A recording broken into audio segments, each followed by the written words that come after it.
मतलब लाइक से for example आपका भी जो वर्किंग पैटर्न है, अगर हम व्हाटएवर यू हैव सेड और हम जनरल भी अगर बात करें कि स्टेज पर एक एंकर और एक होस्ट, जब जब आप भी कोई प्रोजेक्ट लेते हो होस्टिंग का, सो ऑडियंस कौन है, कितना कितना लार्ज नंबर है, किस तरह का सेटअप है, फंक्शन क्या है, क्या ये सारी चीजें एक एंकर के लिए और एक होस्ट के लिए बहुत ज्यादा इंपॉर्टेंट है स्टडी करने के लिए? Yes yes, it is very very important. आप सबसे पहले तो जब हम इवेंट पूछते हैं तो हमको कोई अगर फोन करके बोलेगा कि धारिनी आपको एक संगीत को होस्ट करना है, देन आई आस्क कि ओके कौन से कम्युनिटी का संगीत है, गुजराती है, मारवाड़ी है, सिंधी है। Why we ask them? Because हमको पता चलेगा कि ओके उस कम्युनिटी को हमें क्या देना है। करेक्ट। अगर जैसे कि आपने आज अगर डिसाइड किया है कि ओके आज मुझे थाली खानी है, so then second question is like कौन सी थाली खानी है, South Indian, North Indian, Marwari, Punjabi, कौन सा थाली खाना है। सो फिर आप उस थाली के ऊपर डिसाइड करोगे कि ओके अगर मैं पंजाबी खा रही हूँ तो मैं स्पेशल खाऊंगी या रेगुलर थाली खाऊंगी। सो ये इक्वली हर चीज वैसे ही है। हम ओके। पूछते हैं कितने लोगों का होगा फंक्शन, बिकॉज कितने लोगों का फंक्शन इसलिए पूछा जाता है बिकॉज बहुत बार क्या होता है, क्लाइंट जो होते हैं वो बहुत इम्पेशेंट होते हैं because they are doing event first time for their family. आप भले ही रोज के 15-20 इवेंट होस्ट करते होगे, पर क्लाइंट के लिए तो ये साल का पहला इवेंट है, उसके लिए तो बहुत इंपॉर्टेंट है। तो उसको क्या लगता है कि मेरे 15-20 जन भी आ गए तो चलो मैं इवेंट शुरू कर दूं, तो वो एंकर को आके बोलता है चलो अब आप शुरू कर दो। अगर आपको पता है कि भाई इवेंट तो 500 लोगों का है, तो मैं फिर 15-20 लोगों में क्यों शुरू करूं। इसीलिए मेजोरिटी टाइम्स भी आस्क कि कितने लोग आने वाले हैं, ताकि जब आपके पास पता होगा कि अरे 500 लोगों का है तो आप क्लाइंट को बोलोगे सर एटलीस्ट 200 को तो आने दो, फिर शुरू करते हैं। So that is the reason we ask everything, ताकि हम उस प्रिपरेशन को तैयार कर सके। बिकॉज क्या होता है, एक छोटे क्राउड को एक्सप्लेन करना, एक बड़े क्राउड को मैनेज करना, दोनों में बहुत फर्क है। 50 लोगों के लिए आप शायद फटफट यहाँ चले गए वहां चले गए, झट आपने खत्म कर दिया। पर अगर 500 के क्राउड में आपको बोलेंगे कि it's a round table sitting, one is sitting on the other corner, one is sitting in this corner, so then you have to prepare your mind this way कि अच्छा अगर मैं वहां तक जाऊंगा तो क्या मेरे माइक का रेंज वहां तक जाएगा, will I be able to talk to them? So these all questions comes in your mind when you know that okay these are the number of the people, this is the background of the family, so you prepare those. So that is the most important thing, इसलिए हम लोग ready करते हैं, always we ask कि how many people क्या है कहाँ है, so वो details पूछते हैं। और ये पूछनी भी चाहिए, बहुत सारे लोग नहीं पूछते but पूछनी चाहिए। I have come across a couple of them which was just a random thought कि event है, हाँ ठीक है 9:30 बजे तक मैं पहुंच जाऊंगा, but and I was very curious though I was not part of the connection over there, but then it was like I said you don't even know what is a function। ठीक है संगीत, like as you said संगीत है तो पंजाबी का है, मारवाड़ी का है, because it again varies from a religion to religion। So that is the reason I asked you कि क्या पता मेरा ही शायद मैं ज्यादा सोचता हूँ या रियली ऐसा भी कुछ वर्कआउट। नहीं ऐसा नहीं होता। सी बेसिकली मैंने आपको बताया ना, आजकल लोगों के लिए एंकरिंग जो है वो बहुत इजी प्रोफेशन है। उनको क्या लगता है कि आपने किसी को देखा, ओके उसने ऐसे ऐसे कहा, ऐसे ऐसे किया, तो सेम स्टेप में आपने अपना इवेंट या किसी का भी इवेंट आपने होस्ट कर लिया। बट वैसा कभी नहीं होता।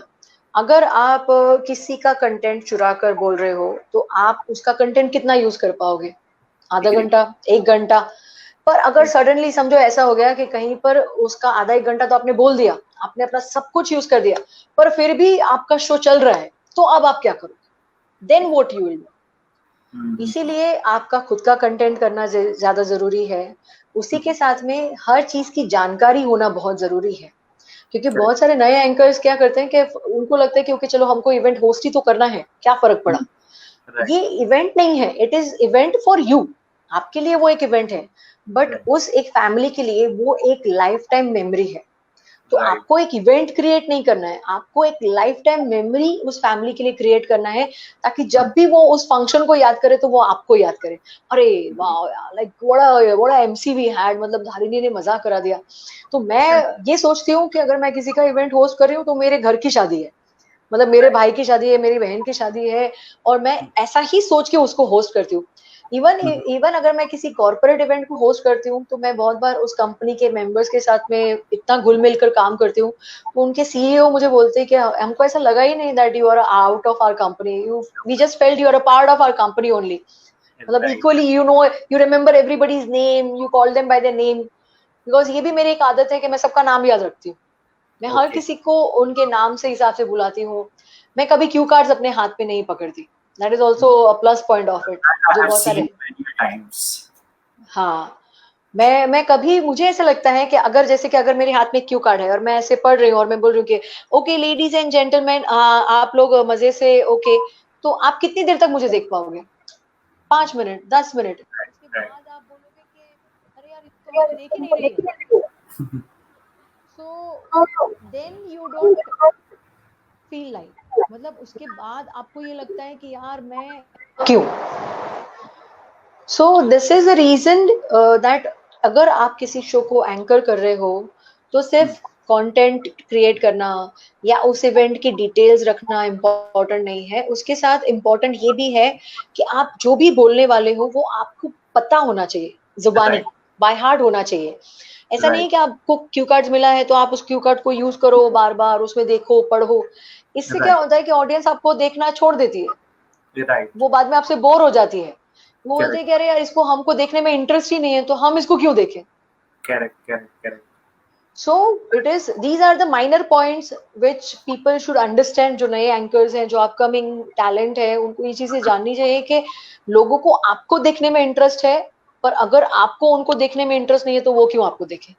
Right right and I think वो शायद मोमेंट भी ऐसे होता है कि अगर हम संगीत की बात करें या फिर ऐसे जो प्रोग्राम्स होते हैं फैमिली फंक्शन जो हार्डली 2 से 2.5 घंटे का होता है जिसमें सारे फैमिली मेंबर्स एक्सपेक्ट करते हैं कि भाई कुछ एंटरटेनमेंट पर्सपेक्टिव से हो कुछ इंटरेक्टिव पर्सपेक्टिव से हो और अगर आप मेंटली जैसे एक चीज बहुत अच्छी आपने बताई जो शायद बाकी की भी जो सारे ऑडियंस सुन रही है उन्होंने भी नोटिस करना चाहिए और फॉलो भी करना चाहिए कि आप जिस भी इवेंट को ले रहे हो या जिस भी क्लाइंट के साथ आप काम कर रहे हो जब तक आप उन्हें अपनी फैमिली मेंबर जैसे ट्रीट नहीं करोगे या फिर I mean you become a part of that family I think शायद वो लाइवलीनेस नहीं आएगा so that's very very nice point which you have highlighted Dharini दूसरा एक जो कंटेंट की बात करते हैं हम लोग तो डेफिनेटली काफी सारे अभी डिजिटल प्लेटफॉर्म होने की वजह से लोग काफी लोगों को कॉपी करते हैं पेस्ट भी हो जाता है बहुत बार तो एज इट इज पेस्ट हो जाता है नाम के साथ भी पेस्ट हो जाता है सो आई थिंक कॉपी करने में कोई प्रॉब्लम नहीं है but then initially when you are starting up your career and when you are learning this thing I feel कहीं ना कहीं थोड़ा सा आपने उसे ब्लेंड भी करना चाहिए सो दैट आपको भी पता चले कितनी चीजें किस तरह से मर्ज हो रही है and then once you learn the technique understand the knack of it then definitely आप 100% कंटेंट के साथ जाओगे तो पब्लिक कभी भी आपको बुलाने से हेजिटेट नहीं करेगी that is what I think I have understood from your Sagar, talk मैं आपको बताऊं, एक एंकरिंग का जो जॉब है ना, ये जो एंकर का जो जॉब है, ये बिल्कुल एक खाना बनाने की तरह है।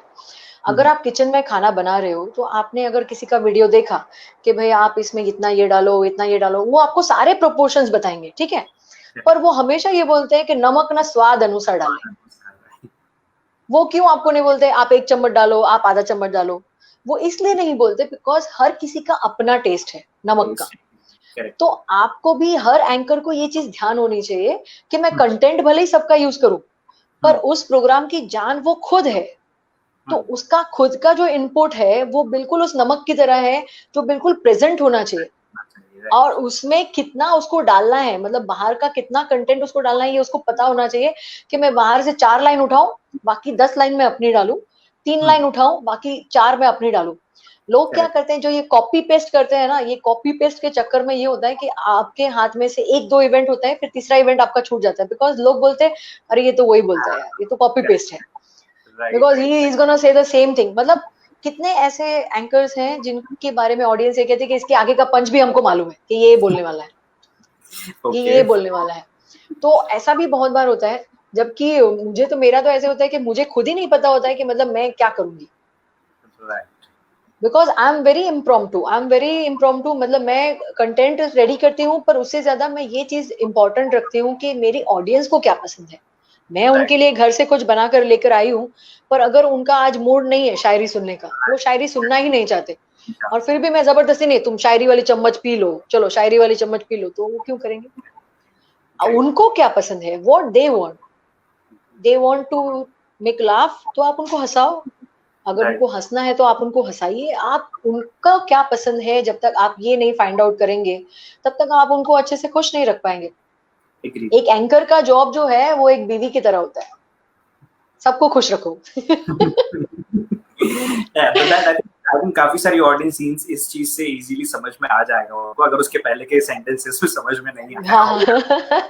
ये एक ही सेंटेंस बहुत है कि अगर आप एक हाउसवाइफ का जॉब देख लो, बच्चों को, पति को, घर वालों को, अड़ोसी पड़ोसी, बर्तन वाली को, सबका उसको ध्यान रखना पड़ता है, उसको सबको मैनेज करना पड़ता है। एक एंकर भी वही है, उसे भी सब कुछ मैनेज करना पड़ता है। मैं आपको एक बहुत स्मॉल इंसिडेंट से बता देती हूँ। एक इवेंट मैं होस्ट कर रही थी, सेलिब्रिटी इवेंट में होस्ट कर रही थी। और सेलिब्रिटी इवेंट में क्या होता है दैट आपको किसी ने हायर किया है एज ए, मुझे जैसे एज ए एंकर हायर किया है, तो I become the face of that company. तो क्लाइंट के लिए मैं ही हूँ सब कुछ। तो क्लाइंट क्या करता है कि कुछ भी क्वेश्चन है तो उधारिणी से आके पूछेगा। तो क्लाइंट ने मुझे आके पूछा कि अरे वो सेलिब्रिटी कहाँ है, वो कब आएंगे, अच्छा ये क्यों नहीं हो रहा है, ये कब होगा, अच्छा तुम कब ये करोगी, तुम वो कब करोगी। When that is not my job, वो मेरा जॉब ही नहीं है, but because I am face of that company, so client is gonna come and ask me each and every question, वैसा। तो जब आप सोच लो कि अगर आप एक एंकर हो तो क्लाइंट आपके पास आने ही वाला है, वो आपको बहुत सारे सवाल पूछने ही वाला है, तो आपका टेम्पर क्या होना चाहिए, ओके सर, अरे नहीं नहीं नहीं नहीं नहीं, very good, okay sir, thank you, खत्म। This is what you have to do it. नहीं नहीं, ये तो मुझे पता ही नहीं है, ये तो मेरा काम ही नहीं है। अगर आपने ऐसे कहा तो फिर बॉस काम नहीं होगा आपका।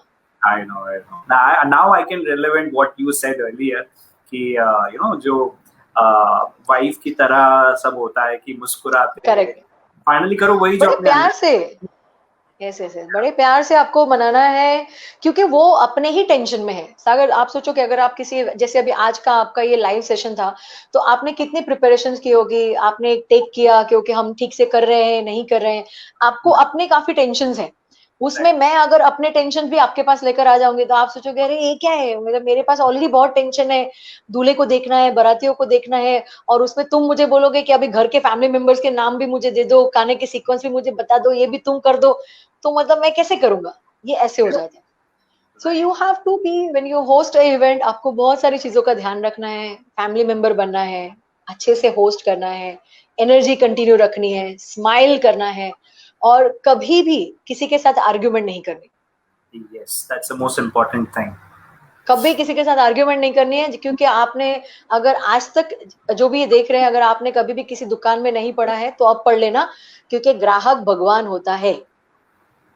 ओके, सो क्लाइंट भगवान होता है। अभी ऐसे बोलो मत, लोग तुरंत चले जाएंगे दुकानों पे देखने के लिए। लोग वैसे रीजन फाइंड